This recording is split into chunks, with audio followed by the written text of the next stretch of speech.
everyone. I have been busy lately, but there's this question that kind of connects with me as well because I am a Filipina, and I think it should be addressed kind of, a little bit.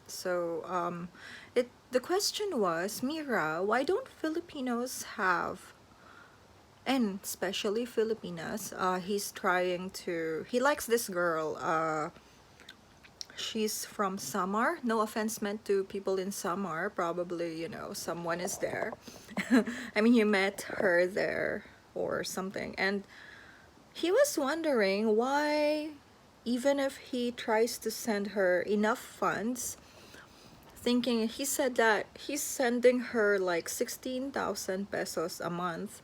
That is for like rent and food and a bit of allowance, and not exactly rent because she lives with her family. Actually, she kind of lives with her mom and dad and some siblings in a house. So what he was wondering is that why can't she save money? According to him, she has a job, I think, wait, in not hotel, but it's like a service industry, probably like food server or something, and it's in a decent place like hotel or something. And she kind of earns not so much, but it's the provincial rate. So for you guys to know that salary, I don't know in United States if it's similar or other Asian countries, but your salary would depend on your location. For instance, even in Japan, Tokyo's minimum is like, let's say, 900 to 1,000, but Okinawa is like 600. So it's something like that. Anyway, back to our topic. So what happened is, after sending her several times some money, and also for special days like birthdays and even Christmas, he wondered why she didn't have any savings, considering that that amount is, of course, more than what a Filipino minimum wage earner would earn. So for those wondering how much is the minimum wage of in my hometown, it's like 320. But if you're working inside Clark, it can go higher. I think they have different rules there. Call center, they can have about 400 plus, 450. And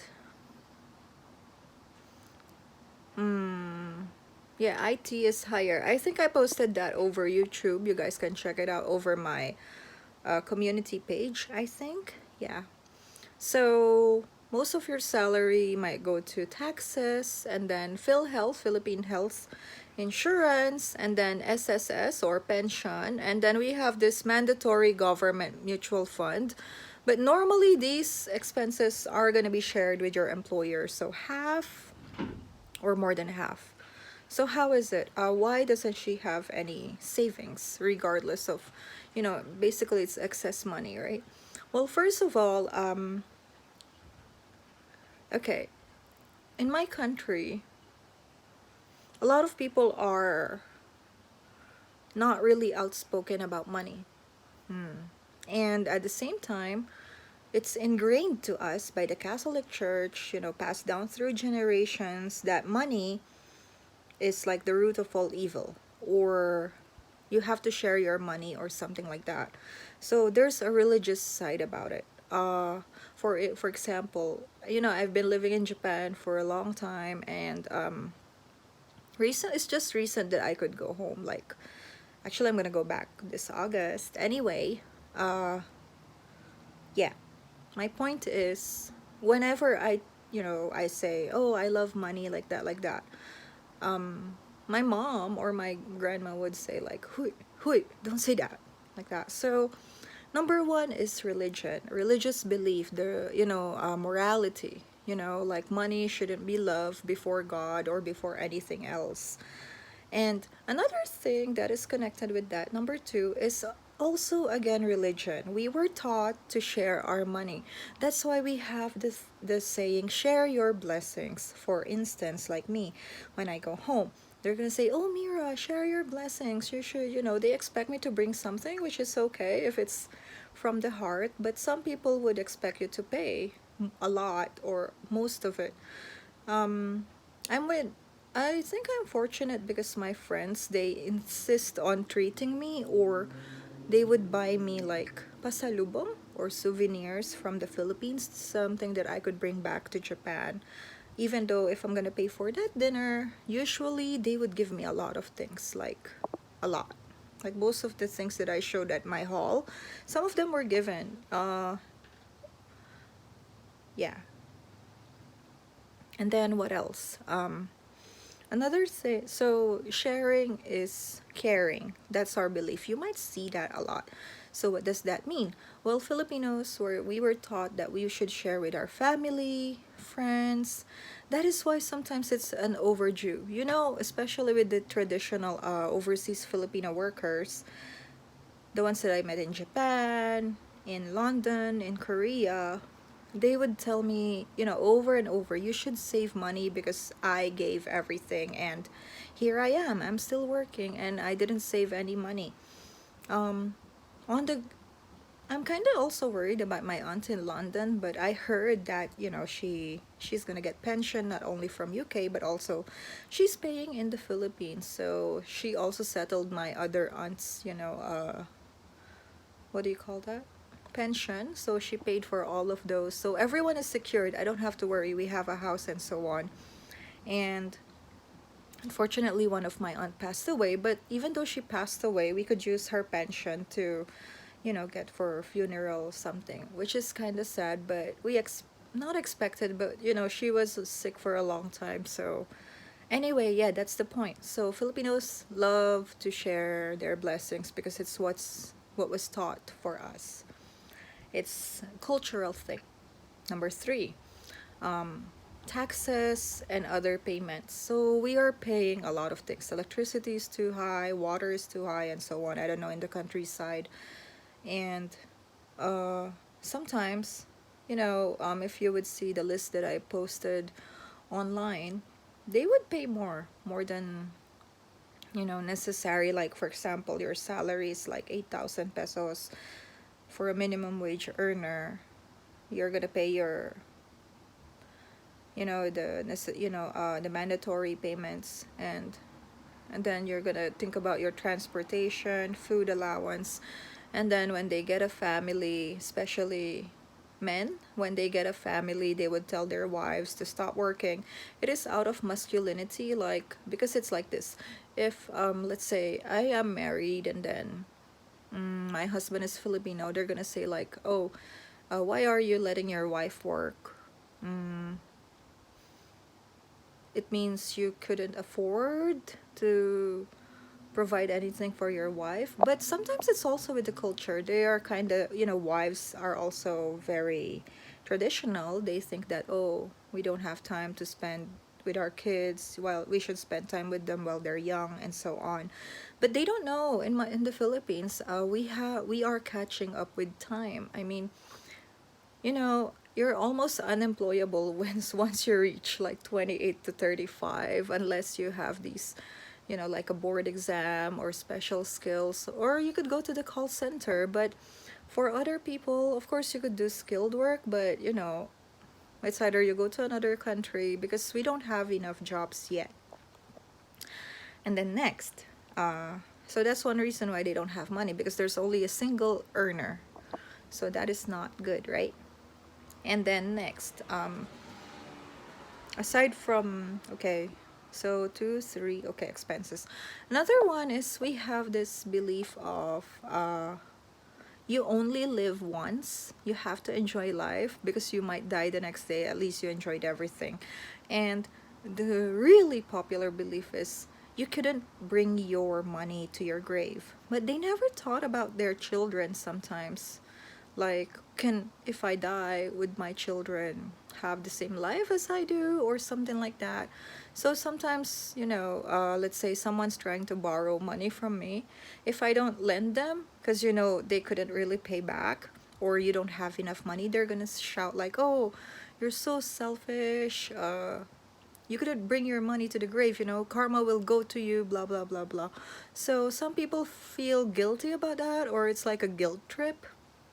So that's also one reason why they can't save money. They believe in that as well. And then some people will guilt trip them into lending them money or treating them for something. So that's another thing. And then they want to follow trends. So of course, I have nothing against getting your hair done or something, but Filipinos, they love to follow especially Western trends. Like, do you know Kylie Cosmetics?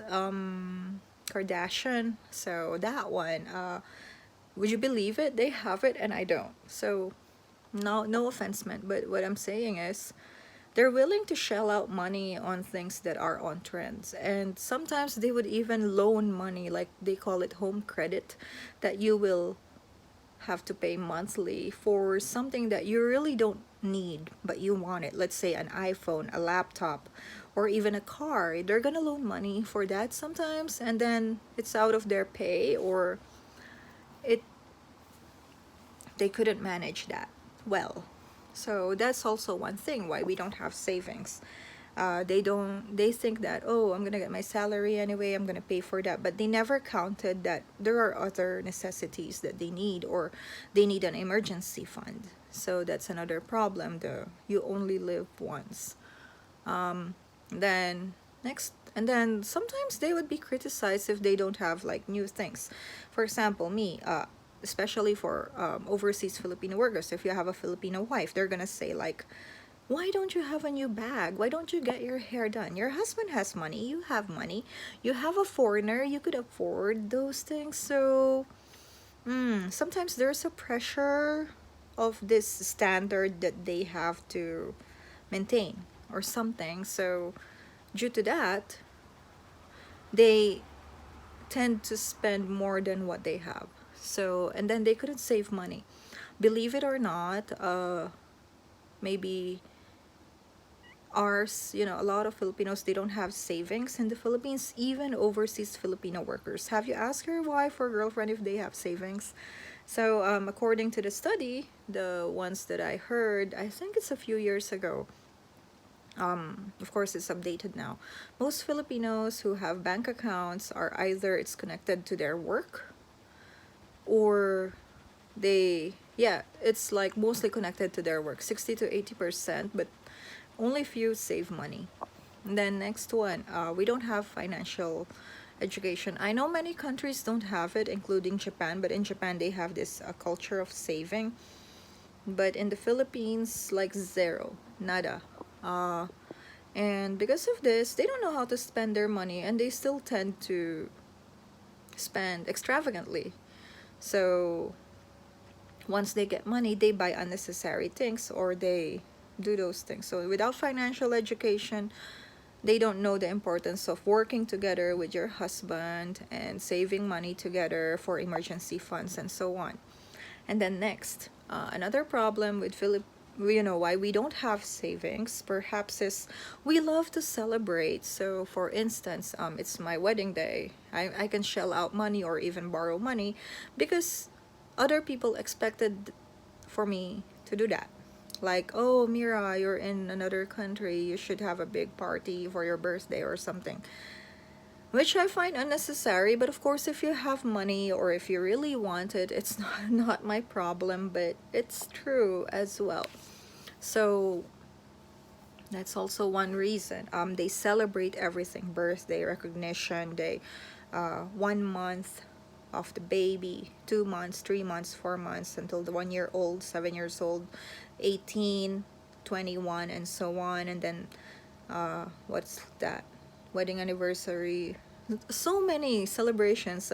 Actually, it's a good thing because we celebrate small things, but I think it's unnecessary to borrow money just to accommodate other people. I would see on this female Facebook group that they're saying, oh, I feel stressed because we borrowed money for this, and then next day they're worried that they don't have food or they couldn't pay something. So that's also one reason why they don't have any savings. So yeah, most of it's like that. And I think finally it's the upbringing. Some women, they grew up not knowing how to handle money. So once they get a large amount of money, they think, oh, we should enjoy, because there are things that I haven't enjoyed way back when I had no money, and I have to experience them now, which is not bad by all means. It's okay to do that, but to do it constantly, it's so difficult. And also provide, they help everyone in their family, immediate family members, those immediate family members, family, blah blah blah, cousins, da, da, da, da, da. I have a friend who did that way back, and right now she already settled down, but her family are like judging her because she changed, which is about time because she's getting older and she settled down, so she couldn't really provide for them anymore. But they're kind of calling her selfish, and I feel sorry for her because I think she gave up a lot of her time and money for her family, and they didn't even make an effort that time. Of course, they're thankful, but they're saying like, oh, before we have these big parties for celebration, but recently she's asking them to for them to, potluck or chip in, and then they said, oh, your husband is teaching you to do that. So I really feel bad about that, and it's a no-no. Now, how about you, Mira? Do you save money? Yes, I do. Not as much as you could expect, but I think one lucky part for me is that I have been straightforward from the beginning to my family that I couldn't give you. I could give what I could give, and that's it. And fortunately, they're not asking. At first, especially my mom's side, my mom is like, when I tell her, Ma, this is my situation right now. I know she knows that I have savings, but she's like, oh, okay, I understand. Then my dad, it took time for him to understand that, but my stepmom was gracious enough to enlighten him, like, hey, Mira is working there, and let her enjoy her life. So sometimes I do feel guilty because it's in my culture to help people, and especially family members, but I believe that if I get in trouble with my life, I think I couldn't really depend on them, because they might, if they're depending on you right now, and you couldn't, and if you lost everything, how can you depend on them aside from emotionally, emotional? mm, because the fact that they were depending on you, it means their life or their source, their resource is gone because you're gone. So they survive without me, so I think they can survive without me. But I do give them from time to time. I think this is why I had that freedom to give some donations to some school children's. But anyway, that's about it. Mostly it's about savings. Yeah, it's culture. It's culture. So for you out there who ask me that, my advice for you is it's, you can tell her that you hope that she could save money, or you can divide her what the money that you're sending her, and then you can keep a personal bank account for her, and you can give it to her as a gift, or better yet, teach her the importance of these things, and make her follows, there are enormous, or a lot of websites on Facebook which teaches how to manage your money in Filipino. One of them is Peso Sense. It's my favorite, so I recommend that one. And another thing is, yeah, just cut it in half, and set up her own bank account in a time deposit. That would be good, right? If you could go to the let's say you give 16,000 a month, so you give her just 8, and then you keep those 8,000 for yourself for a while. Then when you go to the Philippines, withdraw that money and then put it in a Filipino bank account under her name, which will be under time deposit. Or better yet, I don't know if it's possible, like an account for the both of you, so both of you could access it, or you should have access with its online thingy. So that's about it. That's my only solution. It's really difficult to change something. You know what? I think the best when it's gone, that's the time we realize how important is it to save money. Or if you're gone, or if you stop giving her, I think that's the time when she will realize she has to save money, because if she's dependent on you, it happens a lot. It happened a lot, especially in the Philippines. We families live together. We and most are dependent with overseas Filipino workers. That's why when you see overseas Filipino workers who couldn't even afford expensive things or take pictures at, let's say Oxford Street, or in front of Gucci or Harrods or something like that, it is because they couldn't afford it, because they sent their money back home. And I'm thankful for what my aunt has done for me, but I'm also happy that she realized that she could save money. And she also teaches me on how to save my money. So, and yeah, that's about it. I hope that answers your question. Sorry it's too long, because this topic is really a big problem in my country. So this also applies for men mostly. So everyone, thank you for watching and have a nice evening.